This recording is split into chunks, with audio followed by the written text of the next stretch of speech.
Hello বন্ধুরা, good evening. এখন সন্ধ্যা হয়ে গেছে, ওই জন্য গুড ইভিনিংই বললাম তোমাদেরকে। তোমরা সবাই কেমন আছো? আশা করি সবাই ভালো আছো, আর আমিও খুব ভালো আছি। এই দেখো এখন রেডি হচ্ছি আমরা, ওই যে আমার ছেলে রেডি পুরো। যাবো একটু বাজারে, অনেকদিন বাজার যাই না জানো তো, আজকে একটু বাজার যাবো ভেবেছি।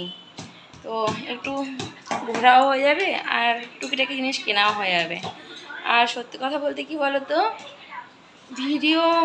বড় ভিডিও করার রয়েছে, কিন্তু এডিট করার সময় পাচ্ছি না একদম, জানো তো। মানে প্রচণ্ড কাজের চাপ রয়েছে। অবশ্যই আস্তে আস্তে তোমাদেরকে দেওয়ার চেষ্টা করবো, পাশে থেকো। হ্যাঁ, একটু বলবো নতুন বন্ধুকে সাহায্য করো পাশে থেকে, এটুকু বলবো। তো এখন রেডি হয়নি পুরোপুরি, দেখতে পাচ্ছ রেডি হব। ওই যে ছেলে কমপ্লিট করলাম মোটামুটি, ঠিক আছে। তো এই যে শুয়ে আছে, আর আমি এখন রেডি হব। আর এই দেখো আমাদের, এই দেখো এই ভিডিওটা তো আমি এখনো বানাইনি। এই যে শপিং করে এসেছিলাম, তো শপিং কি কি করেছি, পুজোর মার্কেট আমি সেটা দেখাতে পারিনি, এখনও সময় হয়ে উঠতে পারিনি, বুঝতেই পারছো কাজের প্রচণ্ড চাপ ছিল। তো আমি এখন বেরোচ্ছি। আর এই যে আমার গোপু সোনা জামা কাপড়গুলো শুকাতে দিয়েছিলাম, তো আমি ব্যাগে ভরবো। তো এখন রেডি হচ্ছি, চলো ভিডিওটা দেখতে থাকো। হয়তো পুরো ভিডিওটা দিতে পারবো না, বাজার যাচ্ছি যেহেতু। তো বাজার থেকে এসেও তোমার সাথে গল্প করবো, কেমন? ভিডিওটা দেখতে থাকো, চলো। হ্যালো বন্ধুরা, আমি রেডি হয়ে গেছি, এখন আমরা বেরোবো।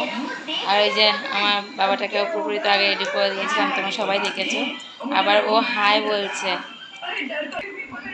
টিভিটা চলছে তো ওই জন্য একটু কথাটা বুঝতে অসুবিধা হবে, টিভি চলছে পাশে। তো এখন এই যে পুরোপুরি রেডি হয়ে গেছি, কেমন লাগছে অবশ্যই তোমরা বলো। যাই একটু তোমাদের দাদা ভাইয়ের ওখানে যাব, আর প্লাস একটু ঠাকুরের ফুল টুল কিনতে হবে, কেন ঠাকুরের পুজো অনেকদিনই বন্ধ ছিল আমাদের বাড়িতে, আবার আগামীকাল থেকে স্টার্ট করব। তো চলো ভিডিও দেখতে থাকো, এখন আমরা বেরোচ্ছি। আর তার মধ্যে আমার ভাইয়ের বউ ফোন করেছে, তো চলো ভিডিওটা দেখতে থাকো। বন্ধুরা হাঁপিয়ে গেছি, আবার সিঁড়িতে উঠতে গিয়ে আর প্রচণ্ড কষ্ট হয়ে গেছে। ওই যে আমার ছেলে তো এসে অমনি ওই যে কুলার চালিয়ে নিয়েছি, এতটা গরম লাগছে, এতটা বাইরে গরম মানে বলার মতন না। আর এ দেখো ছেলের টিফিন চাউমিন, তো চাউমিনটা ব্যাস আমি খাই না, যেহেতু আমি বাইরের খাবার খাই না। আর এ দেখো ছেলে কি কিনেছে, উল্টো করে দেখা যাচ্ছে ক্যামেরায়। এটা ম্যাজিক বক্স বলে, সেই ম্যাজিক বক্সের ম্যাজিক শেখার জন্য অন্যরা খুব জেদ করেছিল এটা কিনবে, প্রতিদিনই বলতে প্রায়, জানো তো, যে আমাকে ওটা কিনে দাও কিনে দাও কিনে দাও, তাকে দেওয়া হতো না। আর নিয়ে আসার মধ্যে যে রুটি নিয়ে এসেছি রাত্রে খাবার জন্য, মাংস রয়েছে, দুধ রয়েছে, আর তোমাদের দাদাভাই মিষ্টি নিয়ে আসে, আর সিমই রয়েছে ফ্রিজে, তো ওইটা দিয়ে খাওয়া হয়ে যাবে, রাত্রে কমপ্লিট হয়ে যাবে। কারণ রাতে আর ভাত খাবো না। আর যে ছেলে এখন খেলা শুরু করছে দেখো, ঠিক আছে, পড়তে বসবে না, ও খেলতে ব্যস্ত। তো এই যে সবাই এখন বই দেখছে, এটা কিন্তু পড়ার বই না, দেখো পড়ার বই দেখছে না, কিন্তু এটা দেখছে ম্যাজিকের বই। মানে সবসময় যদি বদমাশি বুদ্ধি বলো তাহলে সেটা ভালো পারবে, মানে পড়ার কথা বললে সেটা ভালো পারবে না। আর এতটা গরম, মানে বাজারে মার্কেটের মধ্যে ঢুকে পুরো ঘেমে গেছি। কটা কসমেটিক্সের জিনিস কিনতে গেছিলাম, তো কিনে নিয়ে এসেছি। আর আমার মুখে কি বলো তো, আমার মুখে পান আছে জানো তো, আজকে একটু পান খেলাম শখ করে। আর এই চকলেট এটা নিয়ে এসেছি, আর একটা বাবুর খাওয়া হয়ে গেছে। আর একটা দিদি ভাইয়ের সাথে দেখা হলো, সে আবার আমাকে এটা দিল বইটা। আমি যেহেতু মেকআপের কোনো কিছু মাছ না দেখতে পারি, তবুও হালকা পাতলা নিয়ে আসি কিনে, বাজার থেকে কিছু লাগলে পরে, তো এটা দিল, ঠিক আছে। তো চলো দেখাই তোমাদেরকে কী কী নিয়ে এসেছি। অত্যাধিক গরম লাগছে, আমি এখনও ড্রেস ছাড়িনি, ভেবেছি একটু লাইভে বসবো, ওই জন্য ড্রেসটা আমি ছাড়তে পারছি না। আর এই দেখো আমি যে কটা জিনিস কিনতে গিয়েছিলাম আর কি, তোমার দাদাভাইকে বলেছিলাম লাগবে আমার, অনেক আগে না ফুরিয়ে গেছে। আর এইটা তো কাপটা তো এটা নষ্ট হয়ে গেছে, তো এটা আবার কিনে আনতে হলো। এই যে তো এই যে মেকআপ করার পরে কোথায় আর নিতে গেছিলাম এই সিসি ক্রিমটা, এই যে সিসি ক্রিমটা নিয়ে এসেছি। আর আমি এমনি মুখে ওই এমনি গরমে পাউডারই মাখতাম, ডেমিকুলটা, তো আমি আজকে এই পাউডারটা নতুন কিনেছি, জানি না কেমন হবে ফেসের জন্য। কী বলতো অনেকটা মানে মুখটা কেমন হয়ে দেখো, তো ওটার জন্য আমি নিয়ে এসেছি এটা পাউডারটা মুখে মাখার জন্য। আর অত্যাধিক না ঘেমে যাই গরমে, জানো তো, অত্যাধিক গরমে ঘেমে যাই। জানি না কথাগুলো ক্লিয়ার হচ্ছে কিনা, কারণ কুলার চলছে, বুঝতে পারছো আওয়াজ হচ্ছে কুলারের। তার মধ্যে আবার পান আছে মুখে, এরকম একটা ব্যাপার। অনেকদিন পরে পান খেলাম, মানে মা আসলে একটু খাওয়া হয়, আর নাহলে আজকে বাইরে থেকে শখ করে কিনে আনলাম পানটা। আর এই দেখো ছোট্ট লিপস্টিক নিয়েছি, কেন বলো তো? আমি না বড় বড় নিই, কিন্তু আমি তো কোথাও বেরোই না, ঘুরতেও যাওয়া হয় না তেমন একটা, তো শুধু শুকিয়ে যায়, জানো তো, এমন একটা শুকিয়ে যায়, যেমন সিঁদুর লিকুইড সিঁদুর শুকিয়ে যায় পড়তে পড়তে, নেল পালিস্টিক ওই লিপস্টিকগুলো তাই শুকিয়ে যায়। তো আমি ভাবলাম ছোটোর মধ্যে নিই। এই যে রেড কালার নিয়ে এসেছি, রেড কালার অনেকদিন হয়ে গেছে পরি না, দেখা যাক কেমন লাগে পরলে। যদি খা করে অবশ্য পরবো না, অনেকদিন পরে রেড কালার নিয়ে এসেছি। এই ছিল আমার আজকে কেনাকাটা, বুঝতে পেরেছ? এটা কেমন হবে পাউডারটা কে জানে, মুখে মাখলে বুঝতে পারবো। আর যেহেতু আমি অন্য কোনো মেকআপ করি না মুখে, শুধু ক্রিমটার জন্য যাওয়া হয়েছিল। তো আজকে ভিডিওটা বেশি বড় করবো না, অনেকটাই বড় হয়ে যাচ্ছে।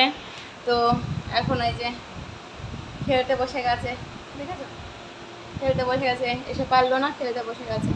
আমি একটু জল খাবো না, তো ফ্রিজ থেকে নিয়ে, প্রচণ্ড গরম লাগছে, মানে কি বলবো, দম নিতে পারছি না, এতটা ভিড় বাজারে, তার মধ্যে আবার হাঁটতে ইচ্ছা করছে না, কিন্তু অনেকদিন হাঁটিও না, হাঁটতে তো হবেই বলো। তো সেটাই হাঁটতে গেছিলাম। আর দেখো আমার ঘরটা একটু ফাঁকা ফাঁকা লাগছে না, ওই দেখো পুরো ফাঁকা ফাঁকা লাগছে, ওই দেখো সব ধুয়ে রেখেছি, এখন জাস্ট লাগাইনি, কেন বলো তো, ওই ঝুল ঘর ছাড়া বলে, ঘর ছাড়বো পুজোর, তারপর সব লাগানো হবে, ওইটা টেডি গেট সব ধোয়া রয়েছে ফুল, এখনও ঘর ঝাড়া হয়নি, ঘর ছাড়বো, টাইম পাচ্ছি না। তো আজকে থেকে আবার মাসিমা কাজে আসলো আমাদের বাড়িতে, তো একটু হয়তো আজকে থেকে আবার একটু রেস্ট পাওয়া যাবে, আবার টুকিটা একটি ভিডিও তোমার সাথে মানে শেয়ার করা যাবে। তো এই যে, আর কাজের প্রচণ্ড চাপ, তো ওই জন্য ভিডিও করতে পারছিলাম না, তোমরা জানোই, আগেও বলেছি, তবু একটু মানে এখন করলাম, বাইরে গেলাম যেহেতু। আর আমার ঠোঁটের সাথে দেখো জিভটা হালকা লাল হয়ে গেছে পানে, আমি অনেক দিন পরে পান খেলাম বাবা। তো পড়াশোনা নেই, আমি এই ভিডিওটা ছাড়ছি, ওর স্কুলের স্যার ম্যাম সবাই দেখবে, ওকে বকবে, ঠিক আছে? না এমনি দুষ্টুমি করে না, এমনি খুব ঠান্ডা ছেলে, একটু বলবো, আমার ছেলেটা খুব ঠান্ডা, হয়তো বলতে নেই কিন্তু খুবই ঠান্ডা। ওকে যদি বকা দিই তাহলে ঠিক আছে, সেটা শুনবে, উল্টে মেজাজ দেবে বা রাগ করবে, তা তো না। আর তার মধ্যে আজ একটু ভয় পেয়েছিল, ওর বাবাকে তো বলাই হয়নি, ওর বাবা আসলেই বলবো।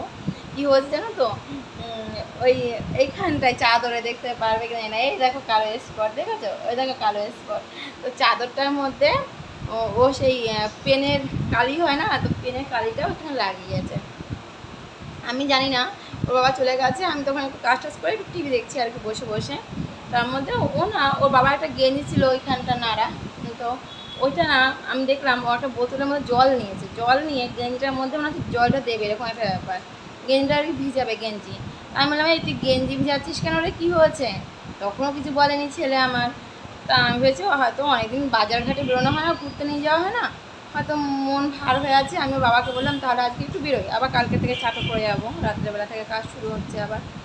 তো আবার বুঝতে তাহলে বেরো, কী হয়েছে? আমি বললাম ছেলে এরকম মুড অফ, ভালো কথা, বেরিয়েছি, তবুও দেখছি চোখ ছলছল করছে কান্না করার মতো, ঠিক আছে। আমি বললাম কী হয়েছে বল, খিদে পেয়েছে? না। কিছু হয়েছে কি, ম্যাম বকেছে বা স্কুলে কিছু? না, কিছু হয়নি। কি হয়েছে?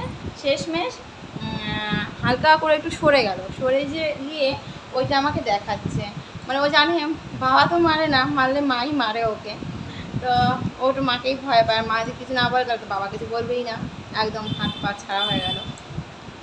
তো সেইখানটায় আমি বললাম কী এটা, তো বলছে পেনের কালি বলে কেঁদে ফেলেছে, ওকে আর কি মারবো, আগেই ভয়ে কেঁদে ফেলেছে, বকবই বা কী বলো, ও একটু পিটাই খায় আমার কাছে, এটা মিথ্যা না।